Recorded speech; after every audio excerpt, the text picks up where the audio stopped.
નહીં, જેની પાસે આનંદ હશે, જેના ઉપર જેના સદગુરુની કૃપા હશે, એ જ માણસ આનંદ કરી શકશે. અને સદગુરુની કૃપા થઈ જાય તો આ સંપત્તિ છે ને એ સંસ્કારમાં પરિવર્તન થઈ જાય. આ સંપત્તિ સંસ્કાર પણ લાવી શકે અને આ સંપત્તિ ગેરમાર્ગે પણ માણસને દોરી શકે. રૂપિયો નવા નવાને આવે એટલે બે ત્રણ વસ્તુ એને હારે, અમુક વસ્તુ લ્યો ને એટલે અમુક વસ્તુ ભેટ આવે. પછી એમાં કેટલી પચાવી હું બાદ બાકી કરું એ પોતાની વ્યક્તિની. આ આપણે જન્મ લઈને ધરતી ઉપર આવીએ ને એટલે જન્મ સાથે ઈર્ષા હારે આવે, ક્રોધ હારે આવે. ઈર્ષા કંપની ફિટિંગ. આપ કહેશો કે ઈર્ષા હારે આવે? હા, બાળકને જન્મ દે માં અને એ બાળક 2 વર્ષનું થાય અને પછી 2-2.5 વર્ષના બાળક પછી બીજા બાળકને જન્મ આપે ત્યારે ઓલું મોટું બાળક થઈ ગયું અને થોડુંક આઘું કરે. ઓલું તાજું બાળક છે, નાનું છે, એનું વધારે ધ્યાન રાખતા હોય. પણ તમે જોજો આ ભાઈઓથી ઘોડિયેલી ચાલુ થાય. ઓલાને ઢગાને એમ થાય કે આગળ મારા બા છે એ મારા ભાઈને ઘોડિયામાં હુવડાવશે તો ઓલો પહેલા ગળી ગયો હોય. આ ઈર્ષા શીખવાડી કોને? મને કયો હાલો. અથવા તો એને કઈક તમારે પેલા ન દેવાનું હોય તો એ ઘોડિયેલી તો આપણે ફાટા ફાટીએ છીએ. અને એ જગ્યાએ જ્યારે સદગુરુની કૃપા થાય ને ત્યારે ઈર્ષા વહી જાય ને પ્રેમની ઉત્પત્તિ થાય છે. એ માટે સદગુરુની જરૂર, એ માટે આવા ધર્મના કાર્યોની જરૂર, એ માટે આવા ભાગવત કે દેવી ભાગવત કથા સાંભળવાની જરૂર, એ માટે આ ગામમાં દેવળો બનાવવાની જરૂર. આ ખોટા ખર્ચા નથી. આ અમુક અધકેશરા ભણી ગયા ને શું કે આ બધું ખોટું છે ને અમે ઓ માય ગોડ જોઈ ગયા પછી તો ઘણા આપણને કે ઓ માય ગોડ જોયું ને ત્યારે, પણ ઓ માય ગોડમાં છેલ્લે કૃષ્ણના ચરણે એને જાવું પડ્યું તો ખબર પડી ને. આખી ફિલ્મનો હું આપણો ગુજરાતી છે ભાઈ પરેશ રાવળ, એને તમે જોયો ને એનો છેલ્લે ઉત્તર આપી દીધો કે કૃષ્ણ જ આ બધું કરે છે, ભગવાન જ આ બધું કરે છે. દૂધ ન ચડાવવું જોઈએ ને આપણે બાળકોને પાઈ ગયો ને. હવે તારા બાળકો ઊભી હિયું પીએ તું તારે ઈ ચિંતા કરીમાં. ઈ ન તારે પાવું હોય તો તું શંકર ઉપર દૂધ ચડાવ, તો તું ભગવતીને થાળ ધર, તો તું ભગવતીને આરતી ઉતાર. અમુકને તો હકીકત બાપુ મંદિરે જાય ને ક્યાં મંદિરે હું માગું ને એ જ નથી આવડતું. લ્યો એક જણ હમણાં ગણપતિના મંદિરે જઈને બોલ્યો કે હે ગણપતિ દાદા રીધી સીધી આપજો. રીધી સીધી બે ડોહિયાની ઘરવાળી છે, એની પાસે નો મગાયા. ક્યાં મંદિરે હું માગું એ તો શીખો. નહીં નહીં. અને એક બીજી વાત એ કહું કે કોઈ દિવસ માગવું પણ નહીં. આ સાહેબ છે દાખલા કે એ જજ બની ગયા તો એ ગાડી મકાન એ ભેટ મળ્યું કે નહીં. તમે મિનિસ્ટર બની જાઓ તો લાલ લાઇટ પાયલોટિંગ એ મફત મળે. પીએસઆઈ બની જાઓ એટલે કેડે રિવોલ્વર ને જે જીપ ને આ બધું મફત. એકવાર કાંઈક બનવું પડે પછી ઘણી બધી વસ્તુ મફત મળે. આ તમે ગરબે રમવા માટે તૈયાર થઈ જાવ, નવરાત્રીમાં ગરબે રમવા ગયા જ હશો. ગરબે પાછું અમુકને સારું લાગે. પછી એ જે 65 પગ્યા હોય અને એમાં પાતળા હોય તો વાંધો નહીં, પણ જો 140 કિલે પગ્યા હોય પછી એ જે ગરબે રમે ને એટલે આપણે તણી તો એમ્બ્યુલન્સ ત્યાં પેન્ટિંગમાં રાખવી પડે. કારણ કે એક રાઉન્ડ મારે તો 8 ને પાડી દીધા હોય, મારી અંબા તો ગયા હોય પગ દીધ કરી.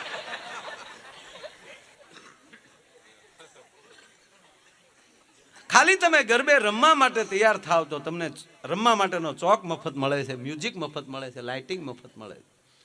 એમ તમે સદગુરુની પાસે વયા જાવ ને તો જીવનની ઘણી બધી વસ્તુ તમને મફત મળે છે ભલામણ. એના માટે તમારે કાંઈ કરવું ન પડે, એને શરણે જવું પડે.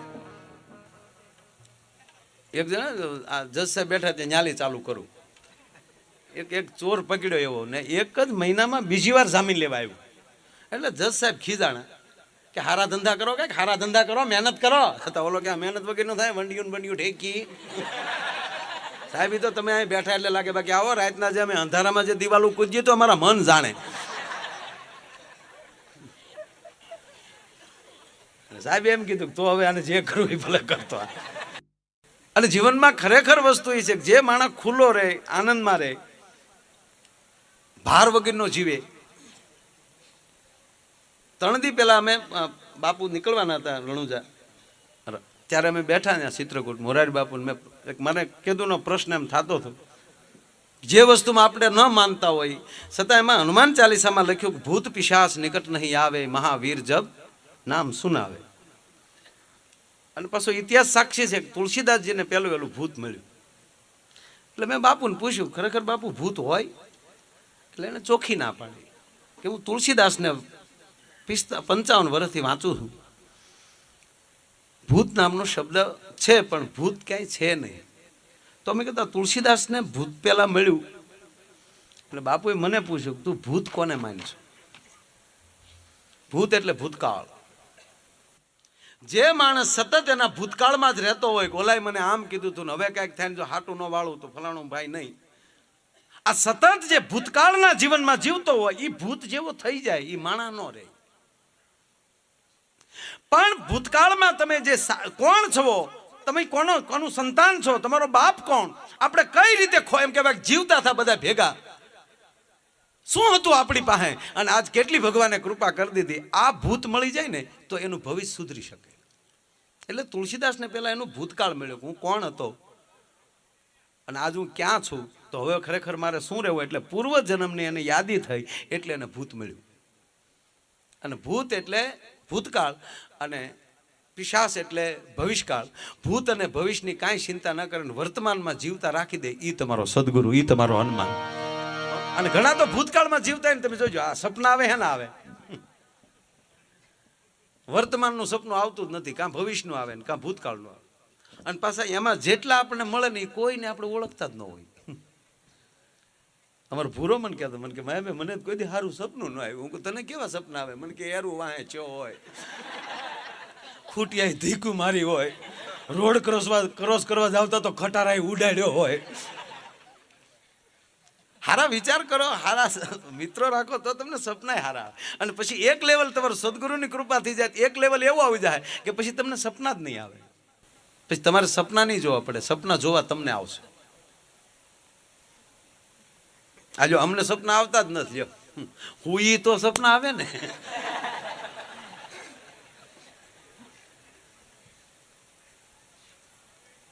એટલે અત્યારે ખરેખર ભગવાનની બધાને દયા છે. પટેલ સાહેબ પણ કહેતા હતા કે આમ જો લહેર કરવી, મારા આમ સાહેબ લહેર જ કરવી, પણ તપાઈ ગયો મને થોડો સાહેબ. આ 5:30 મવાત નીકળ્યો. ડ્રાઈવરને કહું તું વાંચલી સીટે વ્યવસ્થા કરી. તમારા ભાઈ ઘડીક આગલી સીટે બેઠા, પછી તો રણછોડભાઈ આવી ગયા. રણછોડભાઈ આગલી સીટે બેઠા, લગભગ આગલી સીટે લગભગ કોઈ નથી બેહતું હું આવતો ત્યારે, કારણ કે એમ કરતા.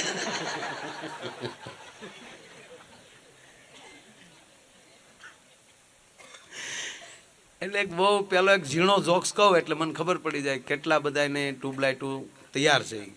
હાવ બાપુ પતલો જોક્સ કહેવો, હાવ પતલો. ટ્યુબલાઇટ થાય તો થાય ને કે ન થાય. અને એ સમજાય ત્યારે દાંત કાઢવા, અત્યારે દાંત કાઢવા એ ફરજિયાત નથી. બહુ ઝીણો જોક્સ. પતિ પત્ની એટલા બધા ભાવથી જીવતા હતા, જીવે જ છે બધા અત્યારે. નવરાત્રિમાં હારવાર, દિવાળીમાં ફટાકડા હારવાર ફોડ્યા. એક સુરસુર્યું કરે તે ફૂલખરણી કરે હામ. અરે દિવાળીના દિવસ સાહેબ હમણાં એક ભાઈની ઘરે હું બેસવા ગયો ને તો ઘરની અંદરથી ફટાકડા ન જાય, ફટાક ઠીંગ ઠીંગ, ફટાક ઠીંગ, ફટાક ઠીંગ ઠીંગ ઠીંગ, ફટાક ઠીંગ. અરે મેં કીધું ભાઈ અંદર કોણ ફટાકડા? મને કે 11 વર્ષનું રેકોર્ડિંગ કરી લીધું, ઓણ ફટાક્યા લીધા જ નથી. મને કે ટેપ ચાલુ કરી.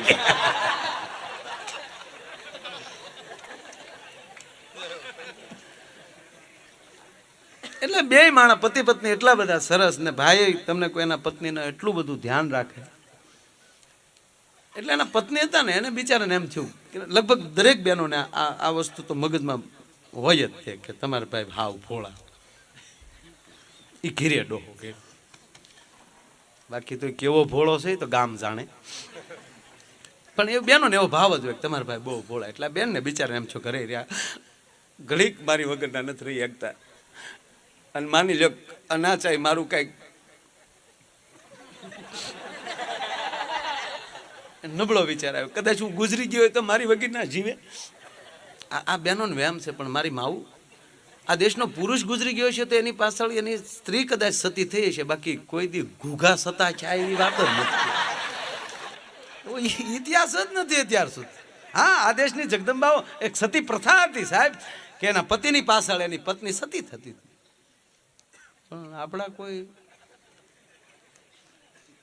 એટલા બેન ને એમ થયું કદાચ મારી વગર હેના છે. એટલે પછી બપોરે જમતા હતા ને તો એમ ભાવથી પૂછ્યું કે ઘૂઘુ કાં, મને હમણાંથી બહુ ટેન્શન રહે છે તમારા માટે, પણ માની જાઓ, પછી ગુજરવાનું ન કીધું પણ થોડુંક ઓછું બોલ્યા, માની જાઓ તમને 5-6 દિવસ ન દેખાણી હોવ તો તમે શું કરો? 5-6 દિવસ ઠામુકા બેન બતાવી નહીં એને એટલે ઓલાની અંદર જે આનંદ પીડ્યો હતો ને એ વિસ્ફળ થઈ ગયો. એ કે તો મજા આવી જાય હોય.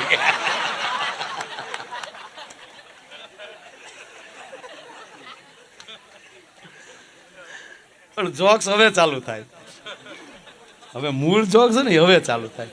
અને ખરેખર ઓલો એટલું બોલી ગયો અને પછી બાપુ બન્યું એવું, ખરેખર એ ભાઈને એના પત્ની 5 દિવસ ન દેખાણા, ખરેખર ન દેખાણા. 6ઠા દિવસે થોડા થોડા દેખાણા, આંખીનો હોજો ઉતર્યા પછી એ હવે સમજાય જ્યારે દાંત કાઢી. ઘણા તો આમ જ હું જોઈએ તોડી નાખ્યો ઓલીએ.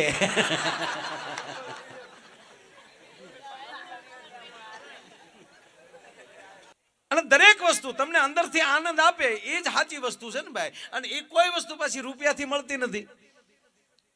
અને માણસ ચાલો સમજાતો જ નથી. બોલો સાહેબ, જેથી હાલતા નહોતું આવડતું તેથી માણસો આપણને આંગળીએ પકડીને કાઢતા હતા, ડગી ડગી ડગી કરતા. બોલો હાલતા નહોતું આવડતું તો હાલતા શીખવાડતા.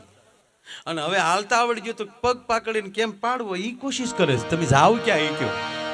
અને ઘણા તો હાવ વેફરના પડીકા જેવા છે, હવા બહુ, અંદર માલ કાંઈ નહીં. હા, વેફરનું પડીકું આપણે એમ થાય ઓહો હો એટલી બધું ખોલો તો 2-3 ફોતરી નીકળે, બાકી તો થઈ જાય. અને એટલે જ તમે જો, તમે કોઈ પણ જગ્યાએ માણસ જો ફિલ્મ જોવા જતો હોય કે ગમે આનંદ ગોતવા જાય જ બધે. હમણાં પતિ પત્ની બે બેઠા હતા ને કીધું કે હાલ ને આ નવું ટોકીજ બન્યું અમદાવાદમાં, તો હાલ ને કે જોવા જાય. અમદાવાદમાં રહેતા હશે. અરે કે છોકરા મોટા થઈ ગયા ને હવે હું તમે હાવ ફિલ્મ કર્યા કરો બેન. ભલે કે હાલ ના યાર ઓલો કે ઘૂઘુ કે હાલ ના યાર ચાય યાર બીજું છું યાર જી આવીએ. એટલે ઓલા છોકરાઓને કીધા, છોકરા મોટા એમ કાંઈ, એટલે છોકરાઓને કીધું બેટા તમે 4 કલાક એક સંબંધી ત્યાં સત્યનારાયણની કથા છે એ ફરજા હારે છોકરા હારે કોઈ ખોટું ન બોલાયો. એ કે બેટા 3-4 કલાક અમે જઈએ છીએ બહાર, 4 કલાક જેવું થાય સંબંધી ત્યાં સત્યનારાયણ ભગવાનની પૂજા છે, કથા છે, એટલે અમે જઈને આવ્યો. બેટા તમે ઘરે રહેજો દીકરા. ઓલા કે ઓકે પપ્પા આવજો, જાઓ. ઓલા ગયા ને પછી એના 2 ભાઈઓ બેઠા, એને કીધું હે ભાઈ 4 કલાક તો બા બાપુજી આવવા નથી, હાલ ને આપણે ફિલ્મ જોઈ આવી. ઇન્ટરવ્યુમાં બધા ભેગા થઈ ગયા. ઇન્ટરવ્યુમાં છોકરા ને બાપા હામ જોવે. એટલે બાપા કે તમે શું છોકરા આવ્યા હતા? કે અમે સત્યનારાયણનો પ્રસાદ લેવા આવ્યા બાપા. છોકરા ભાઈ નો હાલે ભાઈ કાંઈ. બાળક છે ભગવાન છે. અમારી સ્કૂલમાં એક છોકરો હમણાં ગણિતમાં બહુ સારા માર્ક્સથી પાસ થયો. ગણિતમાં 99.99% માર્ક લાવ્યો. એટલે એના વર્ગ શિક્ષક ખુશ થઈ ગયા કે વાહ બેટા બહુ તારી મહેનત, બહુ સરસ.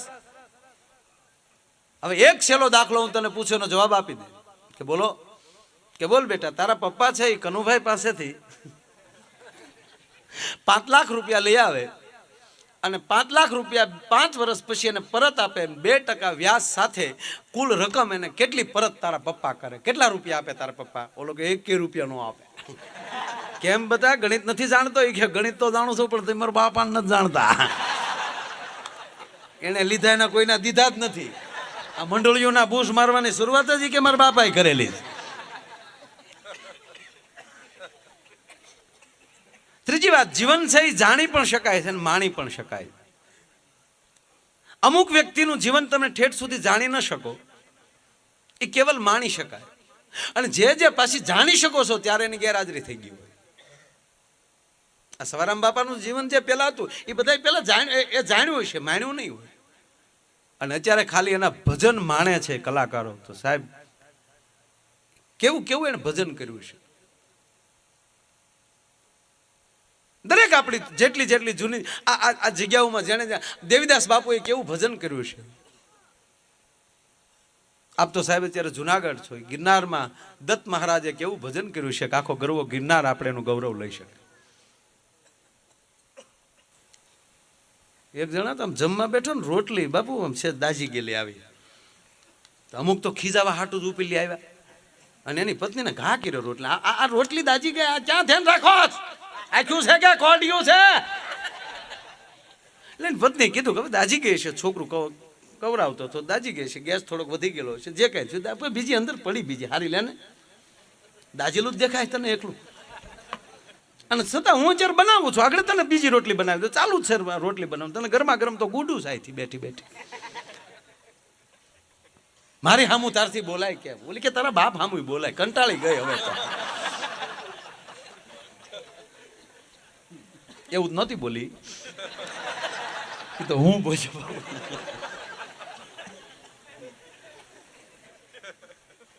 એટલે બિચારે વિનંતી કરે શું કામ ખીજાવ છો? મેં તમને ક્યાં કાંઈ બીજું કીધું છે? દાજેલી રોટલી આવી હોય તો એક જ મૂકી ગયો ને.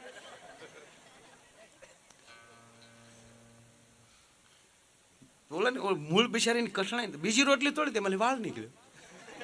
તા તો ઓલો ખીજાવાની પરાક, આ વાળ આવ્યો હવે આયે અમારે ખાવાનો. અરે પણ મૂકી ગયો ને એક બાજુ, બીજી રોટલી આપો એટલે મારા કેટલી રોટલી ફેરવવાની ઈ કે?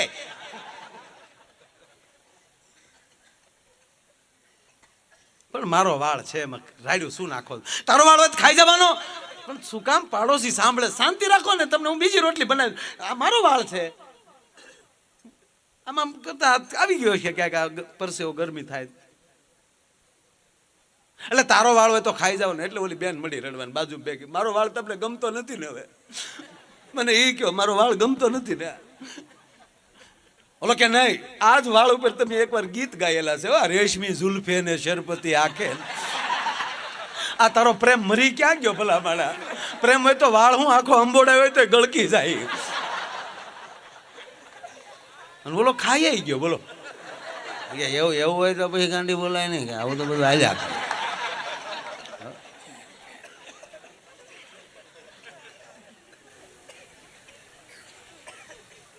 અરે એક છોકરા 12માં ફેલ ગયો, હમણાં ગયું ને બધું, ત્રીજું સેમિસ્ટર કે કેવું કઈક હતું, એમાં છોકરો ફેલ થયો 12માં.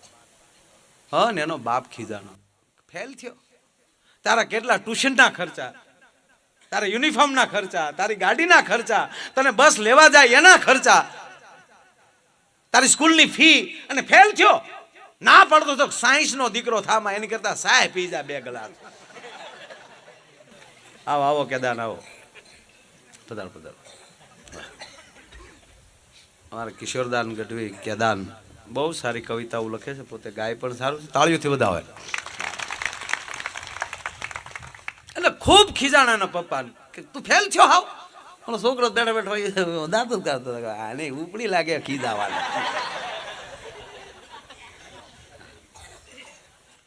એમાં ખીજાતા ખીજાતા એનો બાપ બોલ્યો કે આ તું ફેલ છો, આપણા બાજુવાળા સંપર્ક કાકાની દીકરી જો. બોલો કે ઈ જો આમાં ફેલ થયો, હું જો તું બાપ થી ને આવું હું સીધા. એટલે એને બાપા એમ કહેતા કે ઈ દીકરી કેટલા માર્ક લાવી એ જોતું. છોકરો અગાઉ બોલ્યો પપ્પા એમાં ફેલ થયા આપણે.